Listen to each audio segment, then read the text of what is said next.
I'm beginning to realize that I just didn't see a lot of Ethan's commentary after the leftovers fallout, which led me to assume that he wasn't doing straightforward pro-Israel propaganda. Because this right here is just straight up Hasbara. Oh, there's Palestinian citizens of Israel.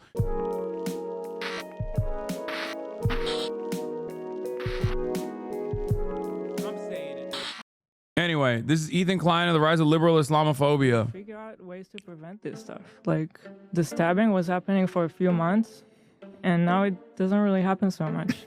And I don't even know how, but they have like their secret ways. אין חשמל, אין מזון, אין מים, אין דלק. הכל סגור. אנחנו נלחמים בחיות אדם, ואנחנו נוהגים בהתאם. When you talk about privilege, let's talk about someone who's going to UC Berkeley, paid by their parents $200,000 tuition on campus protesting Israel. Do you find that ironic? I personally think it's so ironic. It's just like, I don't know, it's kids sitting here in like beautiful California criticizing, like, you don't even know what you're talking about. What we're seeing now at Columbia, and I don't use this word lightly, we're not seeing ideological war. We're not seeing support for terrorism. We are seeing terrorism. When I grew up, I couldn't really take a bus. I was afraid of blowing up. Right. And now it doesn't really happen. So the wall did help. So should we not have a wall? Since the events of October 7 and the ongoing disproportionate retaliation by the Israeli state, both Islamophobia as well as anti-Semitism have been on the rise in the United States. And the Palestinians are taught to kill us at 2 years old! That's pretty spicy. Yeah. Do we have that one? Man. I don't understand why left-leaning media, which is mostly Jewish, are calling people white supremacists, dude. Jewish. Did you just say that? Yeah, I just don't understand. Left-wing media is mostly Jewish? In order for Israel to maintain their system of apartheid and to justify their inhumane actions in Gaza, Islamophobia is quite obviously ingrained in Israeli society and Israeli politics. However, by associating itself and its actions with the religion of Judaism, falsely claiming to be acting on the wishes of the Jewish diaspora, Israel, ironically, is also perpetuating anti-Semitism. And that is 100% by design. They are vehemently against not only Israel, not only the Jewish students. Anti-Semitism is unquestionably a problem at the universities, but it goes significantly beyond that. These are protesters who are being influenced by outside organizations. The Islamic Republic of Iran is thanking them for their work. They are giving permission. I mean, how can chat literally laugh at this person who is also unflinchingly presenting an insane conspiracy in the same breath as they yell at me over my assessment that is probably not aliens that are invading Wildwoods, New Jersey? That, to me, is no different than QAnon. You understand? That's why I'm so mad about all this shit. I can't stand the stupidity, regardless of whatever ulterior purpose it serves, okay? I can't stand it. Mission to these terrorists. Overnight, the U.S. House passed a bill 322-91, and a group of representatives say they want to protect their Jewish constituents. And the bill would essentially make... You're not really denying the aliens as much as you're trying to dismiss there being actual drones, though? No, you're too stupid to understand that I'm not saying that there aren't any drones. I'm simply stating that these are it's very unlikely that these are nefarious drones that are coming from an Iranian mothership or Chinese drones. The large majority of the drones that you see are not drones. They're just aircraft that you think are drones. There is definitely also a lot of commercial drones that people are flying around, especially now because there's more interest, there's more intrigue. And those are the people who are trying to figure out what's going on with the drones, so they fly their own drones. The average person doesn't have the understanding of what is a drone and what is a commercial aircraft. That's it.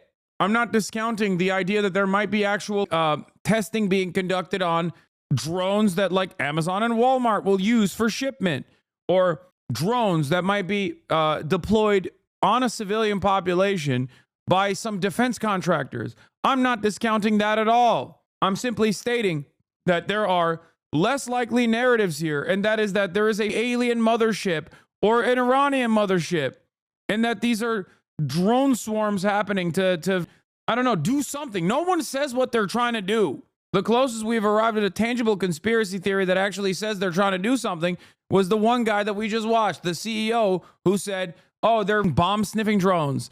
They're nuclear radiation sniffing drones, actually. And they're doing that because there's a nuclear warhead that my friend saw that was trafficked from Ukraine to the United States of America so they can do a false flag operation and go to war with Russia. That sounds insane. That sounds far-fetched, especially because if America wanted, and I detailed this already, if America wanted to use a false flag operation to go to war with a nuclear country, they would just send trainers over to Ukraine and then pepper them around, eastern Ukraine. So then inevitably when they got shot, they would say, oh my God, you shot our military members. Now we have to defend our military members. We have to go to war with Russia. They won't do that because Russia has nukes. And so does America. That would be literally nuclear holocaust. They wouldn't have to do some false flag shit here in the United States of America. That's my argument, okay? The real deterrence here in America not going to war with Russia is that they have nukes, and so do we. It's not because, America just doesn't have the right cause for it. Oh, you say you don't with the topic of the UAP and it shows. I love you, dude, but do some more research. Tic Tac incident is very well recorded by multiple sensors. Yes, I've seen the Tic Tac incident. I don't know what it is, okay? And I don't think it's aliens. But it's okay. If you want to believe it's aliens, that's fine, okay? I've decided it's fine. You're right. That TikTok was an alien pod. The alien perk. Yeah. It's a perk 40, dude. But for aliens. Make it easier for the Department of Education to enforce anti-discrimination laws at public institutions. So this bill would require the Department of Education to use the International Holocaust Remembrance Alliance's definition of anti-Semitism, denying the Jewish people their right to self-determination by claiming that the existence of a state of Israel is a racist endeavor. Anti-Semitism is an ancient form of bigotry, but since the creation of Israel for the past 80 years or so, it's been used as a tool for the growth and continuation of Israel's existence. And no, this isn't some conspiracy theory. Israel quite obviously wants more anti-Semitism in the world in order to justify its Zionist project. And by continuing their atrocious actions in Gaza and the West Bank, while wearing symbols representative of Judaism and claiming to be acting on the basis of Judaism, they guarantee the continuation, if not escalation, of global anti-Semitism. The anti-Semitic decision of the International Court in The Hague is a modern Dreyfus trial, and it will end the same way. The decision to issue an arrest warrant against me, the democratically elected Prime Minister of the State of Israel, and our former defense minister, was made by a rogue prosecutor who's trying to extricate himself from sexual harassment charges, and by biased judges who are motivated by anti-Semitic sentiments against the one and only Jewish state. Sleek and stylish in this wool blend, Najiba is hot, hot, hot. It's a look that screams, look out world, I'm a woman of the 12th century. Islamophobia is also an ancient form of bigotry, and although its existence in the United States was prominent before, Islamophobia's use as a tool for manufactured consent reached its cultural climax more recently, specifically after 9/11. You're saying that Islamophobia is not a real thing, that if you're critical of something... Well, it's not a real thing when we do it. Right. Well, no, it really isn't. I'm not denying that certain people are bigoted against Muslims as people, and that's a problem. Big of you. But why are you so hostile about this? It's gross. It's racist. We have to be able to criticize bad ideas. And of course we do. No liberal doesn't. Okay. Dude, Sam Harris is so funny. Look at this tweet. The problem of anti-Semitism in Europe is mostly coming from the Muslim community and the far left. It's still a fringe phenomenon in the US, though that could change. And it's so funny because this is like the European style. He's doing the European method. That is delusional, dog. These are the people that did the Holocaust. And you're like, yeah, the people who are direct descendants of those who carried out the atrocities of the Holocaust have no nascent, unexamined anti-Semitic tendencies whatsoever. It's actually the Muslims that are importing anti-Semitism to these countries. It's also ridiculous to say it's a fringe phenomenon in the US. There is a lot of unexamined anti-Semitism in the US as well. It's gross. It's racist. We have to be able to criticize bad ideas. And of course we do. No liberal doesn't want to criticize bad ideas. But Islam at this moment is the motherlode of bad ideas. Jesus. So we have 9/11 was a major turning point in the United States. The 90s were almost seen as the end of America's global fight against evil. The USSR was far behind us, and the United States didn't have a major adversary that they could villainize for their own self-interest. So in August of 2001, when George Bush was briefed by the CIA about credible threats of plane hijackings, it was the perfect opportunity for manufacturing consent. And that opportunity became reality on September 11th. Today, our fellow citizens, our way of life, our very freedom came under attack in a series of deliberate and deadly terrorist acts. I've directed the full resources of our intelligence and law enforcement communities to find those responsible and to bring them to justice. We will make no distinction between the terrorists who committed these acts and those who harbored them. For the next 2 decades and counting, the United States would use this day to not only justify their actions in Iraq, but to justify any sort of potential war crimes inflicted on an Arab or Muslim population. The 9/11 attacks were carried out by Al-Qaeda, an organization headed by Osama bin Laden, which had openly declared war on the United States and was committed to killing innocents in our country and around the globe. And so we went to war against Al-Qaeda to protect our citizens, our friends, and our allies. And 9/11 was only the catalyst. Growing up in the United States post 9/11, I was surrounded by subtle yet quite obvious in retrospect anti-Arab propaganda. 2013 saw the release of World War Z, a zombie apocalypse movie, where at the movie's climax, we see a mob of zombies scaling the walls surrounding Jerusalem and attacking the civilians taking refuge. And who's on the other side of that wall in real life? Palestinians. This movie literally illustrates Palestinians as blood-hungry zombies. 2014 saw the release of American Sniper, a film following U.S. Navy SEAL Chris Kyle and his deployment in Iraq and then New Orleans. He then later said that when he got back home, that he was on top of the Superdome and he Dude, that's like, dude, Chris Kyle. Oh my God. Kyle. Oh my God. Oh my God. He's such a racist, lying piece of shit, dude. Go. %100 annem mi aldı? Emin misin? Annemin aldığına eminsin. Sordun mu? Sipariş ettin. My dad has ordered the fattest cannolis I've ever seen. After I told him, please don't buy any more desserts and treats. I keep eating them. I can't stop myself. Okay? Yeah. Chris Kyle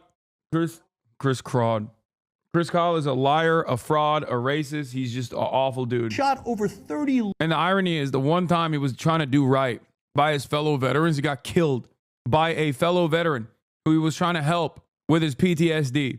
The irony is, the one time he was trying to not be an asshole and, like, you know, try to help out a fellow veteran, he killed him. It just popped him when they went to the gun range together. It's nutty. Looters during Hurricane Katrina. I mean, maybe it wasn't the best idea to take a PTSD-riddled veteran to the gun range, but I'm just saying, like, his intentions seemingly were good in that instance. What a preposterous lie.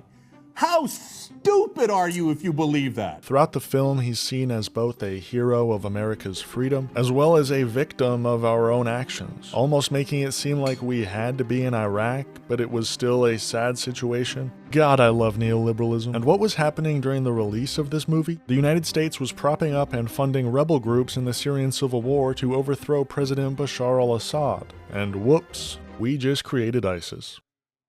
We also grew up with master works like Captain Phillips, where Somali pirates are given zero humanization or explanation for why they're hijacking ships, the only explanation being they're just a bunch of crazy Arabs. Or the beautifully innocent movies of Sacha Baron Cohen, a British man who's made an entire career off of perpetuating dehumanizing anti-Arab stereotypes. In my country, we have KFC, Kazakh fried cat.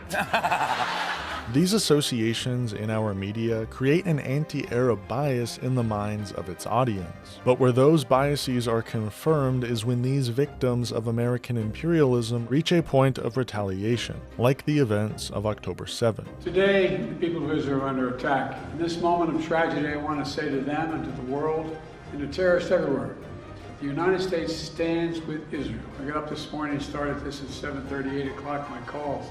Hamas terrorists crossing in Israel, killing not only Israeli soldiers, but Israeli civilians. Entire families taken hostage by Hamas. Just days after Israel marked the holiest of days in the Jewish calendar. It's unconscionable. For the past year, ever since October 7, 2023, Islamophobia has seen a resurgence in American media. Palestinians are described as terrorists who have a hidden desire to unalive Jewish people from a young age. Rudy was saying that Palestinians are taught at 2 years old to kill Americans. That's pretty spicy. Yeah. Do we have that one? Like Kamala. The other one. I could add it. And those who support the people of Palestine are labeled anti-Semites or even terrorists themselves. What we're seeing now at Columbia, and I don't use this word lightly, we're not seeing ideological war. We're not seeing support for terrorism. We are seeing terrorism. And what it was literally a vigil for terrorists. Now, I was on the University of Washington campus last week when they had this big rally. Not my shy Davide. This big march for Hamas, when they were literally chanting from the river to the sea, Palestine will be free, and they mean free of Jews. They want all Jews out of the land. I had people literally tell me to my face that they were celebrating the fact that babies had their heads cut off. There's nobody on the entire platform to call him out. Nobody. They've all been banned. Nobody. There is not a single dissenting voice with his straight up radical, anti-American, anti-Semitic, pro-China, pro-Russia, pro-terrorism takes. This is fringe, psychotic shit that is not normal. Anti-Semitism, however, has also been on the rise since October 7th, thanks to Israel's undying ability to associate its war crimes with the religion of Judaism. A religion, by the way, that is fundamentally built on peace and the idea of loving thy neighbor as thyself. My Jewish values teach me to oppose apartheid. Now, the reason I've... Yeah, that was Ethan talking about me, saying that I have radical fringe, pro-Russia, pro-China, anti-American views that must be eliminated. Or, at the very least, why are there no brave voices to address and criticize? Decided to make this video is not simply to analyze the growth of both Islamophobia and anti-Semitism. The way politics is today, political analysis becomes significantly more interesting and easier to understand when discussed in the context of internet drama. In fact, this OG YouTuber has built an empire, a dying empire, off of internet drama. This OG YouTuber, famous for his appearances in blackface, brownface, whiteface, and poopface, has more recently become famous for spewing, on the daily, both Islamophobic and anti-Semitic rhetoric. Fresh criticism for Hasan, who is an outright supporter of terrorism, quite literally. He is a champion for terrorism and a supporter of terrorism. And if you don't believe me, watch the video. Now, there's a lot of If you stand up against it, go on debates, just team tag you and call you anti-Semitic again. What? Yeah, as you guys know, I'm a big fan. Do you sometimes feel like we're feeding into Hosborough and making it more effective by addressing every single point over and over and over and over again? No. I think it's worthy. There are moments where it's like silly to do that. And then there are moments where you need to make sure that people understand. There are moments where you need to make sure that people understand where you stand. Especially because there are obviously, like, there are people who say anti-Israel shit, and they do that to launder anti-Semitic narratives. There's an Arabic phrase that means repetition teaches the donkey. It seems anti-Semitic. Just because you said it's an Arabic phrase, which automatically means it must be anti-Semitic. It's silly to continuously condemn Hamas every time. It's not silly to break down Hosborough lies. Yeah, for sure. I also don't want to I want to weed out people who get duped, or rather believe the people who just like will cynically sneak and launder anti-Semitic messages into criticisms of the state of Israel. You know what I mean? I want to make sure that people understand that there's no space for that. Now, a lot of dumbasses will also cynically say, oh, he's doing this to hide from all of the attacks. Okay? He's doing this, except I've been doing this for years and years and years prior, because it's something that I do believe. Like, I don't think that there's any space for anti-Semitism, nor is there any space for Islamophobia. Details I could get into regarding Ethan's racist crash out, but I'll save that for a future video. What I really want to focus on today is this tweet and the context of this tweet by Hassan Piker. My former podcast co-host misunderstood me when I said in America that anti-Semitism is institutionally unacceptable, but Islamophobia is permitted if not encouraged. Yesterday, he proved my point. Ethan has a long history of Islamophobia, stretching all the way back to his time in Israel. Go figure. Like when Ethan and Hila visited an Arab village, and Ethan was afraid of the call to prayer.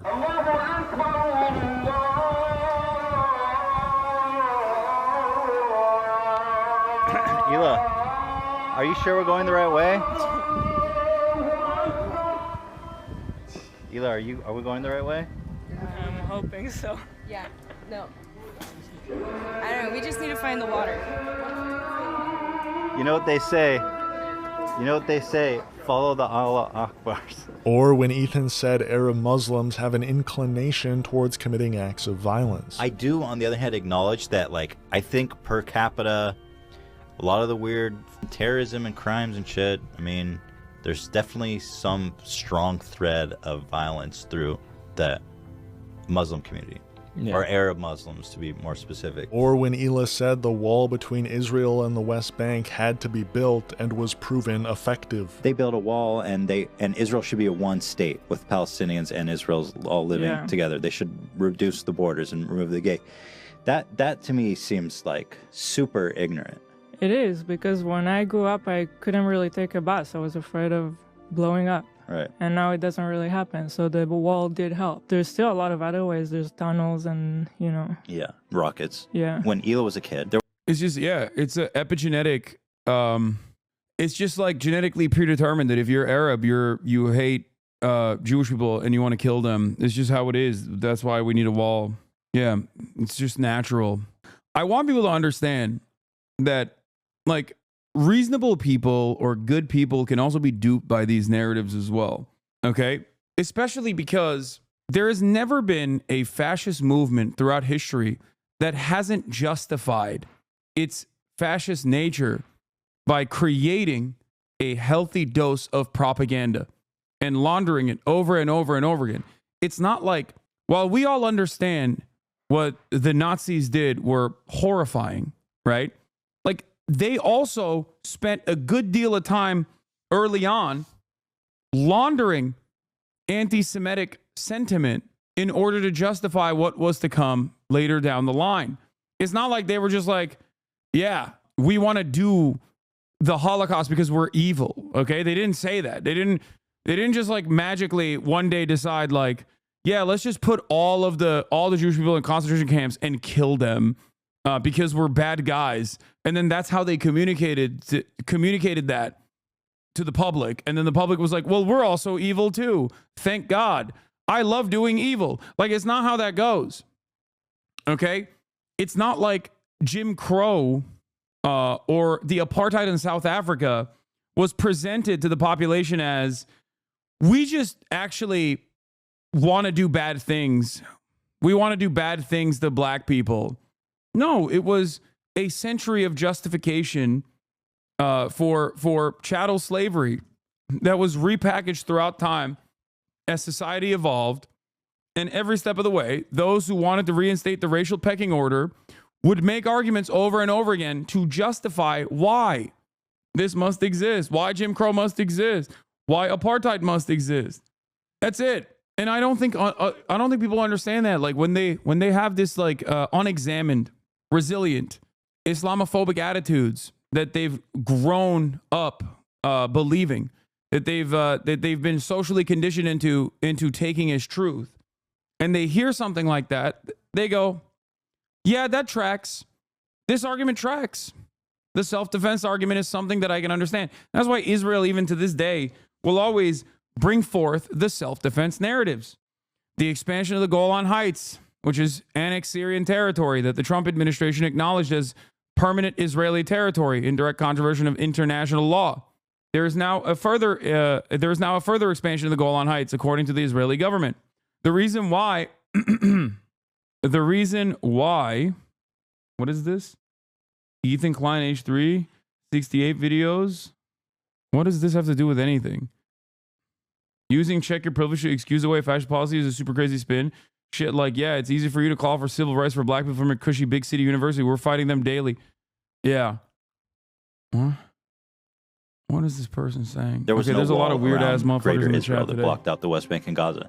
And it was like, I remember in the newspaper when you were growing up, almost daily, right? Not Suicide daily, bombs but it was weekly. happening a lot, and it was terrifying. Yeah. In cafes, shopping malls, and buses. Mm-hmm.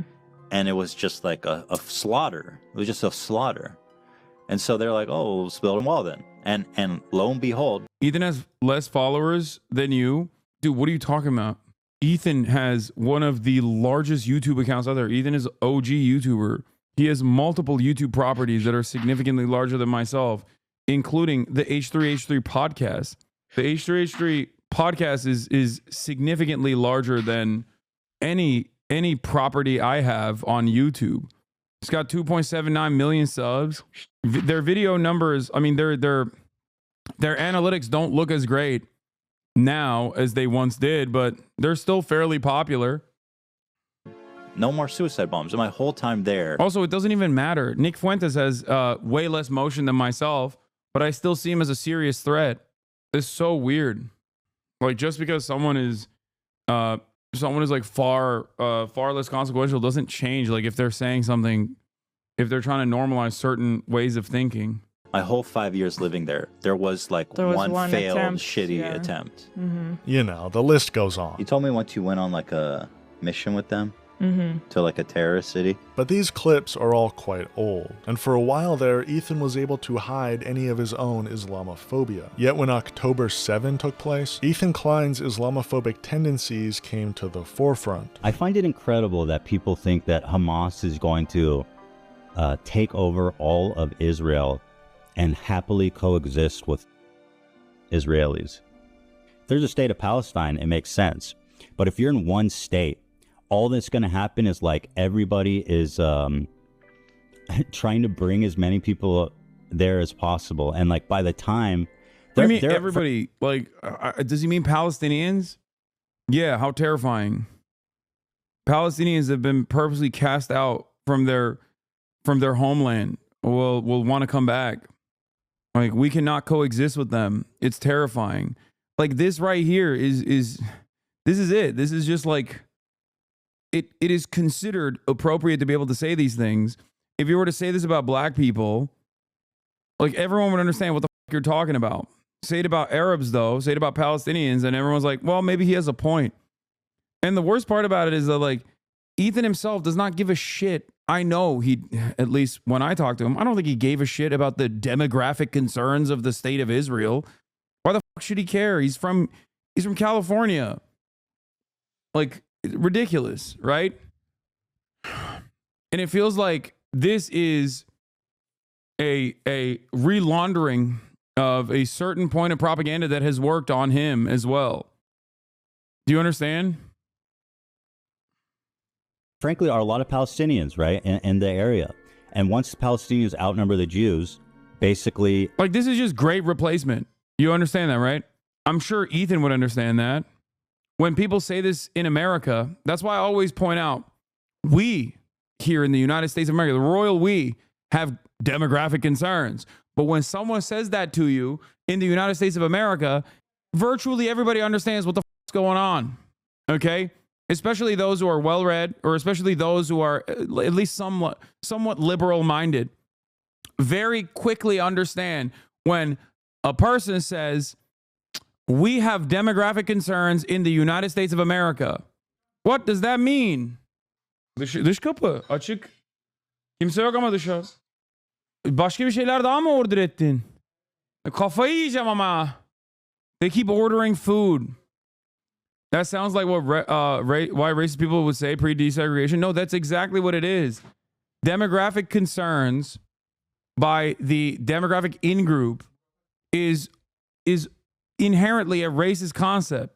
It has historically always been at the forefront of fascist ideology. People say that now, though, too. What do y'all mean? No, I know. And we always know what that means when people say that, don't we? I know what that means. You know what that means. Okay? Yeah, exactly. The people that say white people are losing the majority argument from like 2 years ago is a racist ass argument. Everybody here understands that. That is a racist ass argument.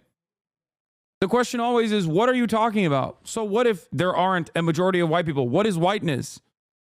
What is the solution to that? It's a Nazi argument that is portrayed as a defensive posture, as though there is a valid claim here that America must be a white nation. Why? What does that even mean? What do you mean when you say it must be a white nation? Who is supposed to be white? Who is considered white? Throughout history, if you go back far enough in time, you will get back all the way to Benjamin Franklin, who considered Germans to be swarthy and not white. Only wasps were considered white.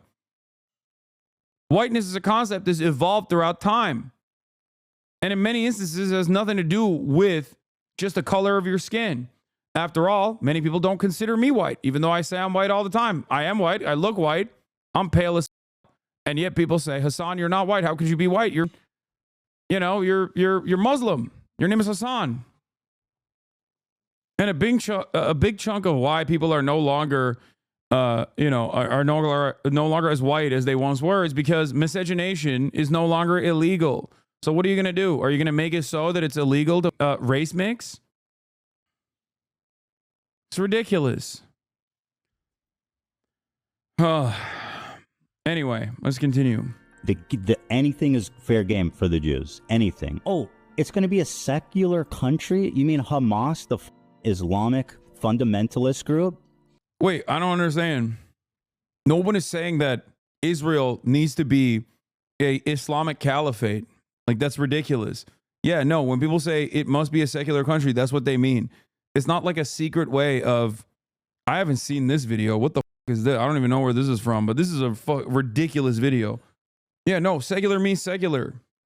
As in, people can practice religion in the safety of their own homes, but it doesn't mean that they can use religious doctrine to dictate what people can and can't do. I'm fairly certain that Ethan would agree with that, especially when it's fundamentalists of a Jewish nature, like the Itamar Ben-Gvirs of the world, that get to dictate what happens in Israel, that dominate the lives of secular Jews in Israel. Is it going to come out and do a secular country? What the are you talking about? I feel like people are so deluded. They'll look at something like From the River to the Sea and be like, oh no, that doesn't mean that they want to, they just want to create a secular state and peacefully live with Israelis. By the way, segregation is not real. There's 20% of the population in Israel is Palestinian, full citizens, integrated in all levels of work. I'm beginning to realize that I just didn't see a lot of Ethan's commentary after the leftovers fallout, which led me to assume that he wasn't doing straightforward pro-Israel propaganda. Because this right here is just straight up Hasbara. Oh, there's Palestinian citizens of Israel. 20% of society, 20%. I'm sure it'll be funny if he mentions the Arab Supreme Court. The Arab Supreme Court justice was the one who actually threw the former Israeli prime minister in prison. I've heard it a million times over. Ridiculous. And you banned us for calling that out? Yeah, I did. You want to know why? Because at the time, I was more focused on covering things that actually mattered rather than getting myself involved with my former podcast co-host. And I stand by that decision to this day.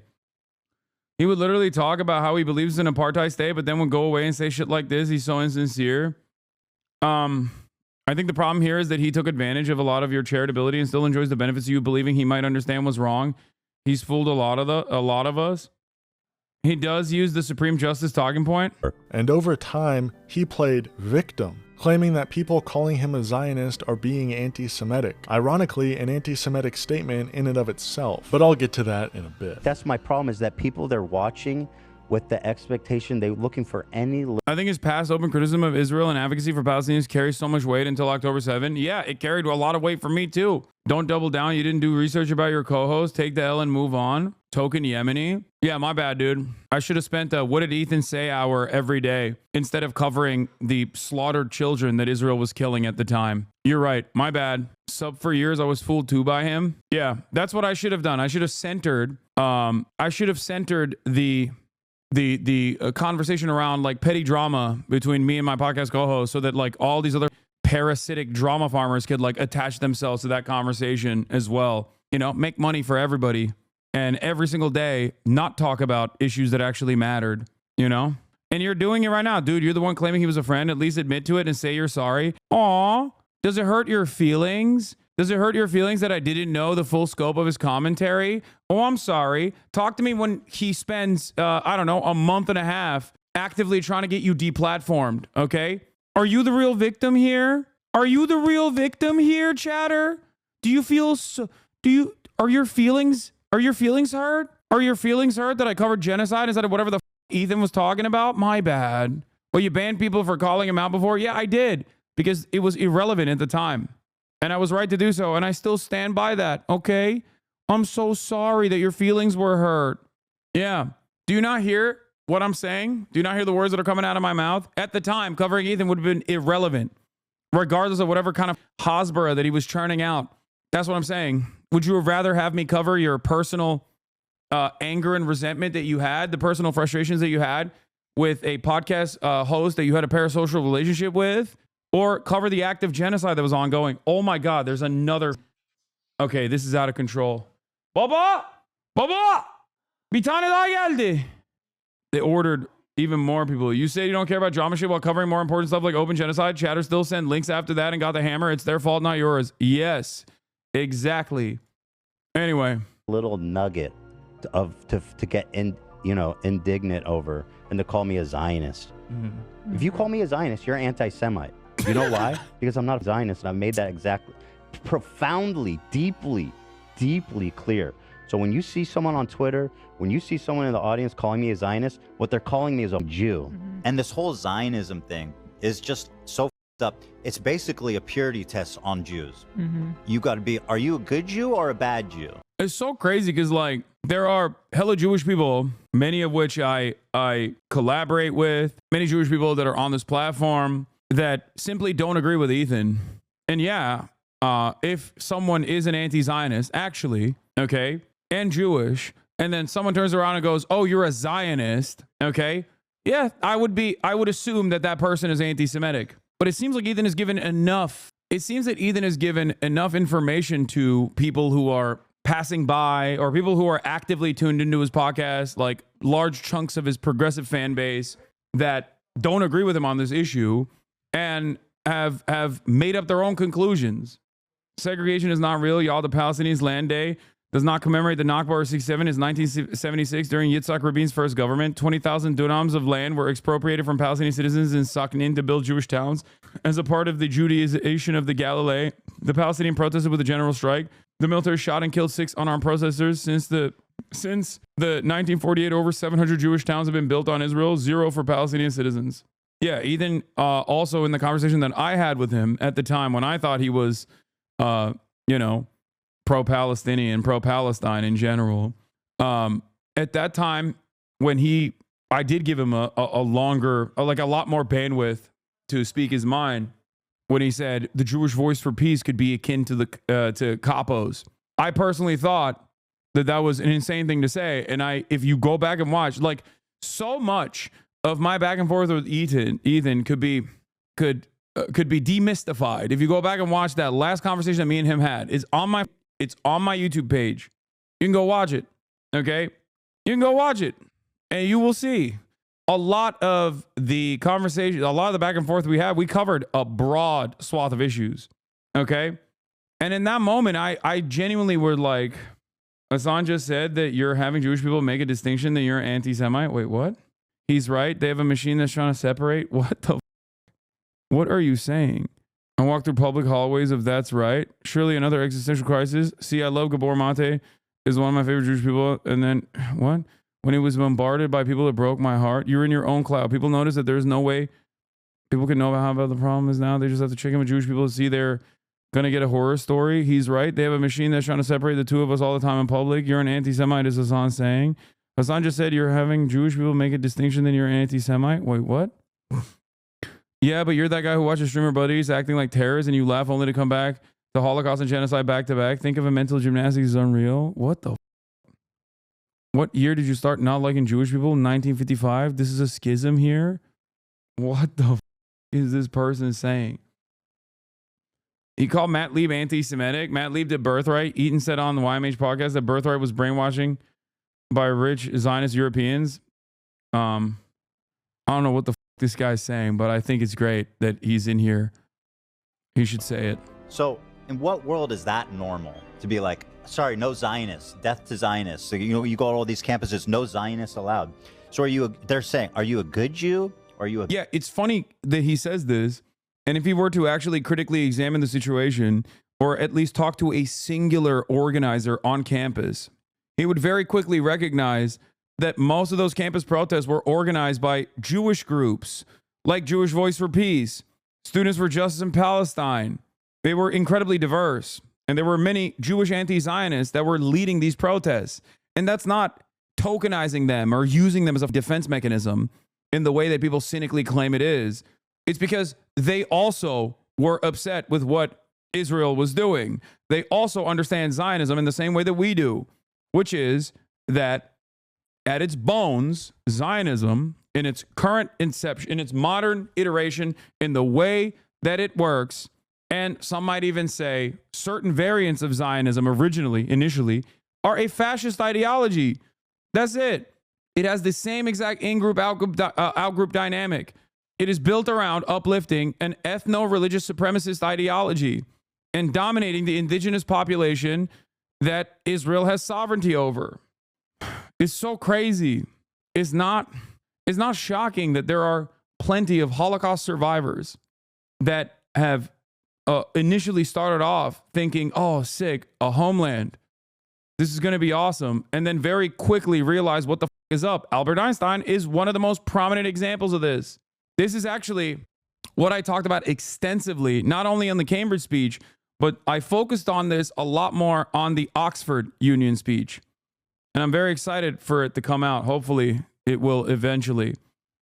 But I talked about the dangers of falsely conflating the actions of Israel with Judaism. To be fair, Einstein's view when it came to Israel was way more complicated. Yeah, but as someone who fled Nazi Germany, he very quickly understood and warned the inception of the Israeli state as something that was of a fascist nature. This person says, if I write crazy shit, would you read my history of posts? And this person responds, nah, he just ban you and get chat to turn on you. Meanwhile, he got banned last time for spamming gooner. Bad Jew. That's the conversation. And again, I emphasize this because I don't think people appreciate it, but 90% of the world's Jews would be considered Zionist. For the most part, Ethan didn't mention Hasan once, or vice versa, for the past year. And although Ethan decided to end leftovers, and thus end any discussion regarding Israel-Palestine, the topic did still make its way into an episode here and there. And it was still quite clear that Guy is just resegmenting his audience to that very specific left-hating online liberal audience. Long-term, his specific pitch can't work with neocons or more anti-imperialist progressives. Maybe he pivots harder, right, in a year or two if it doesn't yield. No idea if it's thought out or organic. I think it's organic. I think people just desperately look for validation online.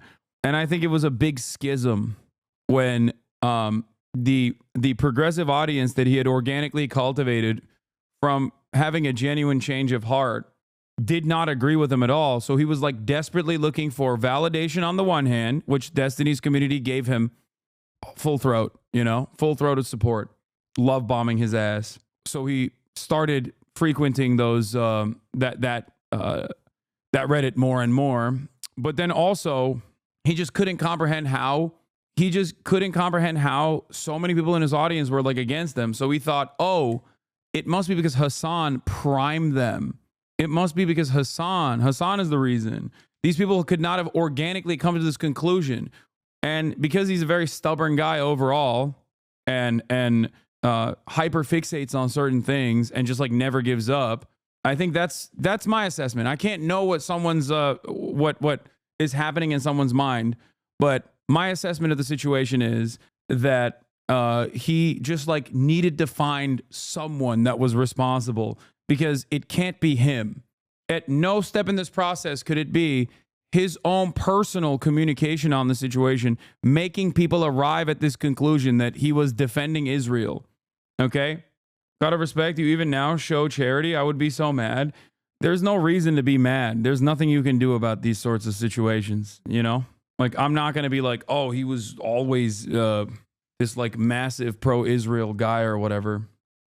Defending Israel from what exactly? Criticism? Yeah, no, I think look, for a lot of Jewish people especially, like, yeah, they see anti-Semitism rising, and if at any point do they actually associate criticism of Israel with anti-Semitism, and people like Dan Bilzerian play an informative role in people assuming that all people who criticize Israel are just like him, they're like Holocaust deniers or whatever, yeah, you're gonna freak the fuck out. He's got Jewish children, you know what I mean? He doesn't want them to grow up in an anti-Semitic country. And in his mind, there's a very real problem that like that is specifically happening on the boundaries of the Israeli conversation. Okay, for many other people, Jewish anti-Zionist and non-Jewish anti-Zionist alike, they're like, what the fuck are you talking about? Like, yeah, that's real, but also, you know what else is real? Real bombs falling on people's heads. And I think that's where this conquest begins. Ethan and Ela had some difficulty with the topic, but it wasn't until the day of our Holy Lord, September 11th, 2024, when Ethan Klein decided to go on a full-on spite-driven and seemingly Islamophobic crusade against Hasan and anyone associated with Hasan, more often than not people who are pro-Palestine. Why did he all of a sudden decide to go on this deplatforming campaign against pro-Palestinian streamers, many of whom are Arab themselves? Simple. They were promoting terrorism and simping for Osama bin Laden. My friends, it's so good to see you again. Happy Friday to all of my beloved audience members, to my crew, to my beautiful wife, to my dogs. TGIF. I want to talk about my beef with bin Laden. Okay. Okay. Now, I made the brave assertion on Instagram, and again, this stems from these TikTok people who are like being like simping for bin. They think you orchestrate every YouTube and Reddit comment. That's really funny because like I actively have avoided talking about Ethan, like even in moments, especially leading up to the election when he was like really trying to get my attention and trying to get me deplatformed. I still was like, I don't, I have more important shit to cover. Bin Laden because he was anti-American and failed to read the rest of his manifesto. Yeah, no, I love the holy warrior paving the path to peace. The holy anti-Soviet warrior Osama bin Laden paving a path to peace. In which he said specifically, the reason I did this attack is because you're all gay Jews who aren't Muslim, it's doing Sharia law, and also you give loans. I saw this tweet, and it had, and this moment, it got even more, but I had 100. This is the funniest thing because, like, Wow Mao is correct. Do Americans actually know why bin Laden did all that? Or do they believe he hated that they can vote or something? And, like, it's a combination of the fact that, yes, Osama bin Laden absolutely was resentful towards the United States of America, was anti-Semitic as well, and, definitely didn't, in his personal life, I suspect, enjoy. Well, he was a hentai watcher, but he didn't enjoy. He had a Salafist approach or a fundamentalist approach. Okay, all that stuff is correct, but a big part of this concept of blowback revolves around arming and beefing up certain Saudi assets alongside the Mujahideen, only to have them continuously watch Western imperialism happen in their area and go, okay, well, f you. I'm going to now use the training and the weapons and the access that I got being a CIA asset, and I'm going to turn it on you. Like, that's it. That's the whole entire principle behind what I was saying when I said America deserved what it deserved, okay? Fundamentalist approach to hentai. Can't speak on his gooning habits. Just know that he had hentai in his, I believe he had hentai in his hard drive. Yeah. The irony, of course, is that the pivotal moment of my 821 America Deserved conversation quite literally stemmed from Daniel Jebediah Crenshaw, okay, Texas 2nd District Congressperson, unironically telling Joe Rogan, yeah, you don't understand, Joe. They hate us because they ain't us. That's what he said. That's what tilted me into having that heated gaping moment, okay? That was what was, and Ethan knew all of that. I've had conversations with him about that. So I'm shocked that he's taken a very different approach here. He was much more understanding of what I was saying back then. 160,000 likes, 9 million views. So there's a lot of people on Twitter who are like, yeah, this is... He did quite literally hate America because they could vote and hate our freedoms. This guy's onto something. Do Americans actually know why bin Laden did all that? Or do they believe he hated that they can vote or something?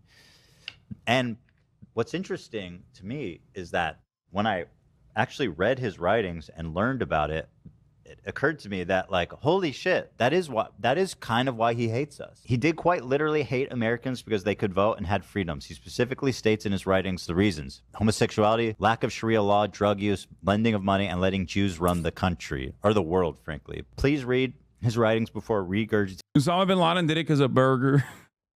He was like, no burger. You put bacon in that? That is big haram. You eat burger with bacon, big haram. We must do 9/11 now. No. Yeah. Yeah, no. He hated Americans because they could vote. Okay.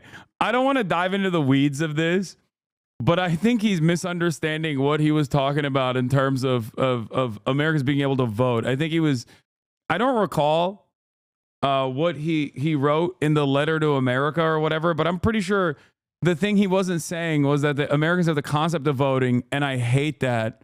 It was more so who they were voting for that he hated. I'm not saying it's correct, and I don't agree with Osama bin Laden, but it is pretty funny that, like, he read it. I'm imagining in my mind that Ethan angrily reading Osama bin Laden's letter and just seeing the words voting and going, oh, he hates the concept of democracy. That's why he did 9/11. Like, he is a principled monarchist and just hates the mere act of voting. Oh, Jesus.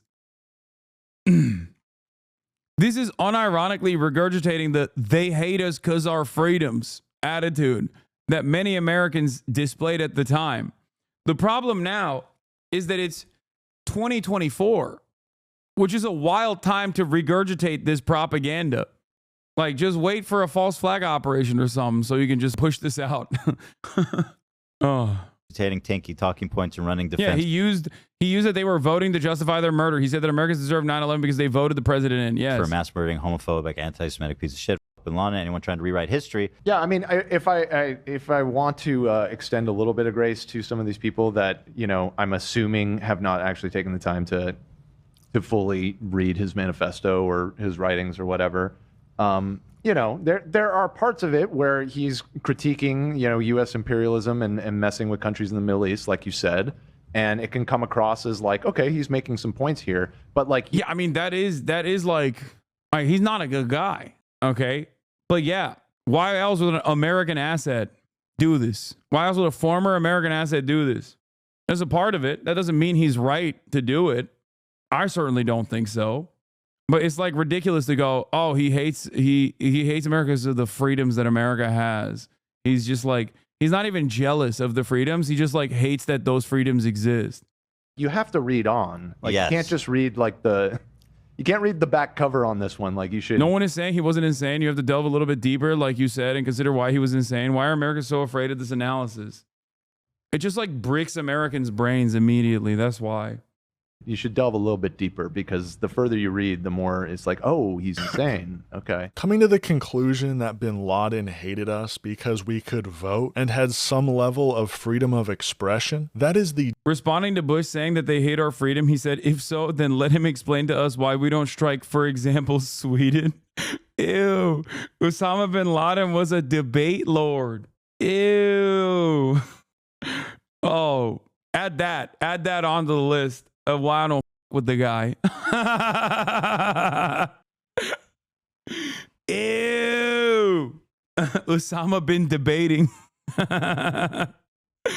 Oh, God. Why are we not attacking Sweden then? They are a free nation. Osama bin Laden be like, that's a straw man argument. Oh, God. Debate lord, hentai gooner, literally never shaves, lives in a cave. Osama bin Laden is a Redditor. Oh, my God. Oh, my God. He's a Redditor. Doesn't with women. Okay, I'll add another one. Osama bin Laden, if he were alive today, would 100% hate female depictions. Okay? Loves hentai, hates women in video games. Oh my God, welcome back, Osman Gold.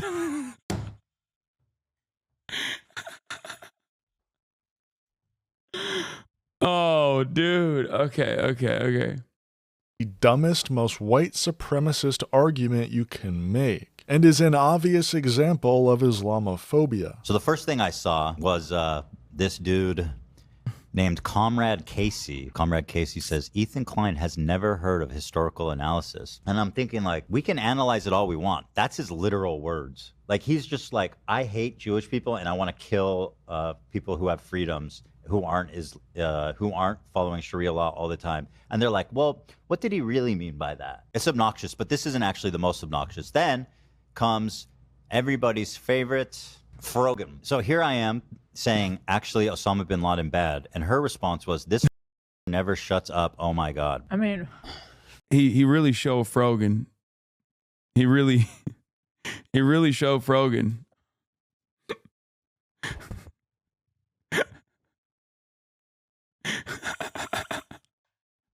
He definitely did not prove her point.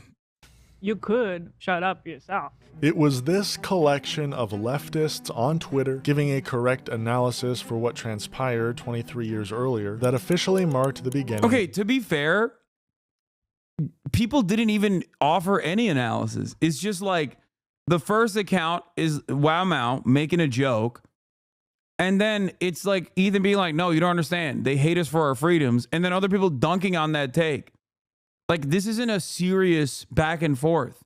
This isn't like real discourse. This is just like people getting mad. By the way, you also criticized those TikToks at the time, but Esau Hassan TikTok editor in bio and went crazy on Zoomer Wow Mao. Yeah, Zoomer Wow Mao, my worst editor of all time, literally never edited a single goddamn video for me. Okay? I have never mentioned Frogan's ethnic or religious identity, but I'm always reduced to Zionist. I'm the one being racist, this festering bigotry. Let me also say I give zero fucks about Frogan's crocodile tears. She has inserted herself in the middle of my convos. She didn't even insert herself into this convo. There is no convo happening. Like, what is the convo? Of Ethan Klein's public hatred for socialists. Someone who a year earlier described himself as a socialist, or at least socialist adjacent, had now reached a point where he hates most socialists and thinks of them all as terrorism, simping anti-Semites. So anyway, here's what I said. No, I think more importantly than that, also anti-America. I do want to go back to that original point because that's the most Steven Crowder-esque take that I've ever heard from Ethan when he was like, why is nobody leaving? Why is nobody left on Twitch to contest Hassan's pro-Russia, pro-China, anti-America, terror-loving statements. And that to me is like, that is Steven Crowder shit. Like, straight up. Straight up. That's just literally Steven Crowder shit. Like the notion that, you know, I'm like anti-America. I'm just unconditionally anti-America. For the crime of what? Saying that like America has awesome power and could use it for good, but instead uses it for evil and an unequal exchange and extraction of natural resources from the global south. Like, that's not, you know, I want healthcare, man. I don't care about 800 military bases all around the planet. You know, I don't care about justifying that. Like permanent war, permanent occupation. You clearly don't watch Steven, lol, strawman, Steven Crowder. We have Steven Crowder defenders in here. Why did you block that guy? I need to see what he had to say. Saying that I'm anti-America, like saying anyone who criticizes American imperialism is like anti-America is just straight up, like, it's not even just Steven Crowder. It's most right-wing reactionaries. That's the way they operate. I know this better than anyone else because guess what? I've been in their crosshairs a million times over. It's crazy to openly admit that you're a Steven Crowder fan this far into his demise, by the way. So respect. Unless I think this might be like a Diddy G guy who got lost in the sauce and thinks I'm talking about Destiny. I assume. Conrad Casey, Hasan is me, Mr. Parasocial Hope, all is well. Yeah, all is good. Good video. Why don't you go on Tim Pool? I don't care about any of you guys, lol. What? Why would I? Wait, what? You think you think I'm doing a straw man on Steven Crowder? Like, this actually is a Steven Crowder fan. What the? This is awesome. He's a Tim Pool fan as well. What am I going to go and talk to Tim Pool about as he dances around the issue of Israel over and over again? And then says what? Ukraine is the greatest enemy of the world. America must apologize to Russia. Why I hate most socialists. Let's take a look at Deprogram, one of the most popular socialist subreddits, and a show frequented by Hasan. These are the guys who said all Israelis are valid military targets, including babies, just by the nature of existing and being born there. So let's see what they're up to on election day. Ethan Klein was quite public about his hatred for woke socialists, but whenever mentioning this, made sure to include that he doesn't feel that way about Hasan. I haven't watched the whole thing. It's long as f***ing. I generally don't like watching videos like this because it's usually depressing. And it seems to have like a neutral title, but I think everybody noticed as they were watching through it, even Hasan, I think, commented on it, that this video is a little weird. Yeah. You had mentioned you had watched it. Yeah, I saw the whole thing. It is biased towards Hasan, right? It's all about how you kind of screwed everything up. Hutch, why still do the settler babies line when he knows the context? He was there. You were telling it to him originally. Who, Hutch does the settler babies line? Or are you saying Ethan still does the settler babies line? It's weird that he would like defend that a year ago, but now he's like using it. That's why I think he would most likely do the Hasan is a rich socialist that owns a house. And that's like, you know, I suspect that he'll like inevitably move to that point as well. Because I think he was doing like the Hasan is pro-Russia shit as well. So he's just like slowly going down the fuck Hasan pipe. Like, I assume that, yeah, he just wait and see what the Reddit is saying. Just wait and see what Reddit is saying. I don't care. And pretty much the core of the videos that you became like a debate pervert who then challenged Hasan and lost. Even Hasan was getting like frustrated watching it, and he was confused, and he's like, "This is." No, I was frustrated with my chat because I feel like most of this subject devolves back to personal parasocial dynamics and doesn't stay on message and doesn't stay on the issue at hand. Okay, and to be fair to people in my chat at the time, I did not know the entire scope of Ethan's commentary on the issue of Israel. He hired a Ukrainian woman and brought her on stream 3 times to talk about how anti-Ukraine you are. She said you should watch Willie Mack and David Burns videos. What? I think one of the funniest things that I found out in the original Willie Mack video was that he literally, in terms of like how he was presenting me as a pro-Russia guy, he used a clip where I was actually criticizing Russia invading Ukraine and implied that I was actually saying it in a pro-Russia manner. It's just wrong. Like, I don't know. I mean, I guess if you're actively and desperately looking for any sort of clip or any sort of video that says like is good, that says like fuck Hasan, and you need like some additional moral justifications for it, then yeah, go ahead. But it's just sad for me to see this as a Jew because Zionism's narrative omits any Jewish figure that dared to act outside its framework. Think of influential figures like Gershom Scholem, Martin Buber, Yehuda Magnus, Arthur Rupin, R. Binyamin. Think of organizations like Brit Shalom, Ehud, and Matzpen. If you have heard more than one of these, that's the point. It's art. Tina, decades of carefully crafted stories to tell everyone the most progressive of us that there is no alternative. Okay, I don't know any of these people. I'm gonna be honest. Weird. Yeah, Hasan didn't like the video at all, from what I recall. He thought it was weird, and the more it went on, the more he kind of like disliked it. Oh, I gotta go. I gotta finish. I'll finish this tomorrow. I gotta do the podcast.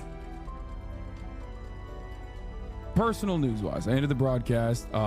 We watched a YouTube video that was really good, and I highly recommend you guys check it out. It's by Comrade Casey in the chat, also known as, I believe, North Star Radio. Is that what it is? Is that what his YouTube name is? I forget. It seems to me that this guy is the exact sort of awful person Ethan was talking about that is within Hasan's community. And again, I'll say Hasan's video didn't have really any nasty comments, so I am definitely talking about people like this who are not in his comment section. So, but Ethan, people get so crazy going on the fuck Hasan rabbit hole. I've been a subscriber for 2 years now, and it literally seems like sickness or something that people get infected with.